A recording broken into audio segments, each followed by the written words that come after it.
Assalamualaikum warahmatullahi wabarakatuh. Halo semuanya. Jadi di video kali ini kita bakal belajar tentang rekursif. Sebenarnya apa itu rekursif? Pada dasarnya rekursif ini adalah fungsi. Jadi rekursif itu adalah fungsi, tapi fungsinya dia bakal manggil fungsinya sendiri. Buat lebih jelas di sini saya udah buat codingannya. Terus jadi ini program buat ngitung faktorial. Faktorial dari sebuah bilangan. Apa itu faktorial kalau kalian belum pernah dengar faktorial? Jadi faktorial itu misal kita mau cari faktorial dari 5 nih. Faktorial dari 5. Biasanya logo faktorial itu lambangnya pakai tanda seru nih yang kayak gini. 5 faktorial. Berarti ini nyari faktorial dari 5. 5 faktorial sama dengan tinggal 5 dikali 4 dikali 3 kali 2. Jadi 5 dikali angka yang lebih kecil 1 dari dia dikali angka yang lebih kecil 1 dari sebelumnya dikali angka yang lebih kecil dari sebelumnya. Kayak gitu. Ini biasanya buat belajar rekursif biasa kita pakai kasus faktorial ini. Terus di inline kita panggil cout faktorial dengan kita lemparin argumen nilai 5. Ini artinya kita mau cari faktorial dari 5. Nah, di sini di fungsinya ditangkap. Fungsinya nih, ini dia fungsi rekursifnya. Ini tipe kembaliannya integer. Terus dia pakai satu parameter in angka. Ini dia angka yang mau dicari hasil faktorialnya. Nah, di sini dia ada dua kondisi. Di sini ada kondisi if return 1 sama yang else return angka dikali. Nah, di sini nih faktorial angka dikurang 1. Lihat di sini dia manggil fungsinya sendiri ya. Faktorial angka dikurang 1. Tapi selalu ada perbedaan. Buat lebih jelas nanti saya udah buatin apa bahannya biar lebih jelas belajarnya. Tapi intinya ketika dia masih manggil fungsinya sendiri yang kayak gini, dia kan manggil fungsi sendiri nih. Ini namanya recurrence, sedangkan pas dia udah return terakhir, dia nggak manggil fungsi apa-apa lagi, ini namanya basis. Ingat itu, istilah itu dua. Nah, sekarang kita lihat ini dia. Ini udah saya buatin sini bahannya.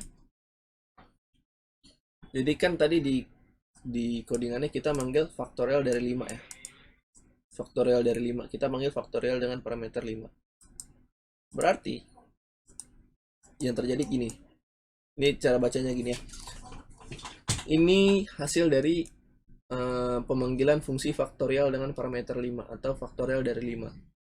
Faktorial dari 5 sama dengan berarti ini masuk sini kan? Masuk ke fungsi faktorial. Argumennya 5, berarti di sini parameter angka isinya itu 5. Terus dia masuk percabangan. If angka sama dengan 1, maka return 1. Tapi angkanya ini 5, bukan 1. Ya kan? Angkanya 5, bukan 1. Jadi dia nggak masuk yang if, jadi dia masuk yang else. Di else ini, dia akan return angka dikali faktorial dengan parameter angka dikurang 1. Angkanya tadi berapa? Angkanya 5. 5 dikali faktorial angka dikurang 1. Angkanya 5 dikurang 1. Berarti sama dengan 5 dikali faktorial 5 dikurang 1 berapa? 4. Ya. Nah, ini kan berarti dia manggil fungsi lagi nih, faktorial dengan parameter 4. Berarti di sini proses dari pas dia manggil fungsi faktorial dengan parameter 4, apakah 4 sama dengan 1? Enggak ya. Dia berarti nggak masuk kondisi if ini lagi, nggak masuk percabangan yang if ini. Berarti dia masuk ke else sama dengan return angka dikali faktorial dengan parameter angka dikurang 1.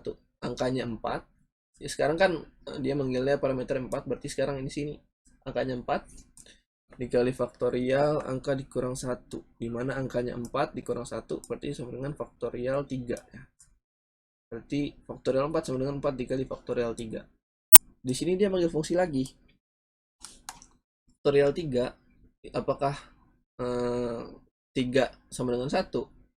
Enggak ya. Tidak, tidak sama dengan 1. 3 itu tidak sama dengan 1. Maka dia masuk yang else, dimana dia mereturn lagi angka dikali faktorial angka dikurang 1. angkanya 3 faktorial angkanya 3 dikurang 1 sama dengan 3 dikali faktorial 3 kurang 1 sama dengan 2. Jadi faktorial 2. Nah, dia manggil nih faktorial 2. Berarti yang terjadi gini. Si 2 masuk jadi parameter angka, terus dicek lagi apakah di percabangan if ini apakah 2 itu sama dengan 1. Enggak ya, berarti dia nggak masuk yang percabangan if, dia masuknya ke else.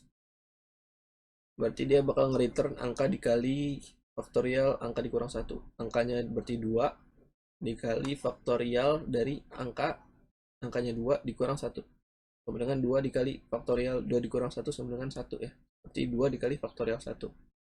Berarti dia manggil lagi fungsi faktorial dengan parameter 1. Nah, pas dipanggil faktorial dengan parameter 1, berarti angkanya 1 ya. Sini kan dia nge-passing argumennya 1, berarti sini angkanya 1. Apakah 1 sama dengan 1? True ya. Hasilnya benar, maka dia masuk percabangan if. Dia nggak ke else lagi nih. Dia masuknya ke if. Nah, kalau misalkan 1 itu angkanya 1, berarti dia bakal nge-return 1. Berarti ini hasil faktorial 1, dia hasilnya 1. Hasil dari faktorial 1 adalah 1. Nah, habis si faktorial 1 ini ngeluarin nilai 1, maka 1 ini bakal dikembaliin ke yang manggil fungsi faktorial 1. Mana yang manggil? Yang manggil di sini. Ya, jadi dipanggil di sini, berarti 1 ini di return ke sini. Sekarang nilai faktorial 1 sama dengan 1. Jadi faktorial 2 itu jadinya 2 dikali 1. Satunya dari mana? Satunya dari sini ya. Nah, terus hasil dari faktorial 2 ini kan hasil akhirnya 2 dikali 1. Nah, tadi siapa yang manggil fungsi faktorial parameter 2? Yang manggil di sini 3 dikali faktorial 2. Maka hasil dari faktorial 2 kita balikin ke sini ya. Berarti jadinya sama dengan 3 dikali 2 dikali 1, dimana 2 kali 1 dari hasil dari faktorial 2. 3 ngambil dari sini, 2 dikali 1 ngambil dari hasil faktorial 2. Oke. Terus dia naik lagi, hasil dari faktorial 3 kan sama dengan 3 dikali 2 kali 1 nih. Berarti nilai dari faktorial 3 kita ganti 3 dikali 2 kali 1. Maka hasil dari faktorial 4 sama dengan 4 dikali 3 dikali 2 kali 1, dimana yang merah ini 3 kali 2 kali 1 ngambil dari faktorial 3, hasil dari faktorial 3. Nah, ini berarti hasil dari faktorial 4 kan 4 kali 3 kali 2 kali 1 nih. Nah, ini siapa yang manggil faktorial 4? Yang manggil faktorial 4 itu adalah 5. Ya, sorry, yang manggil faktorial 4 itu adalah faktorial 5. Ini hasil dari dipanggilnya 5 dikali faktorial 4 ya. Berarti nanti faktorial 4 diganti sama 4 dikali 3 kali 2 kali 1. Maka hasil dari faktorial 5 adalah 5 dikali faktorial 4 nih ya, faktorial 4 ya. Di sini. Kita ganti di sini.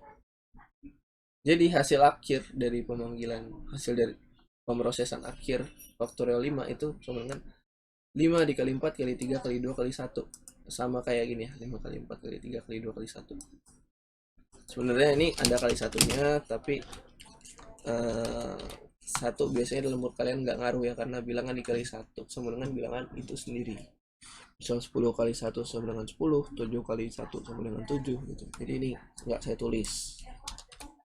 Atau bisa juga ini berhenti ketika 2. Ini kita return 2 juga bisa. Gitu ya. Jadi saya rasa cukup untuk rekursif. Lebihnya mohon maaf. Assalamualaikum warahmatullahi wabarakatuh.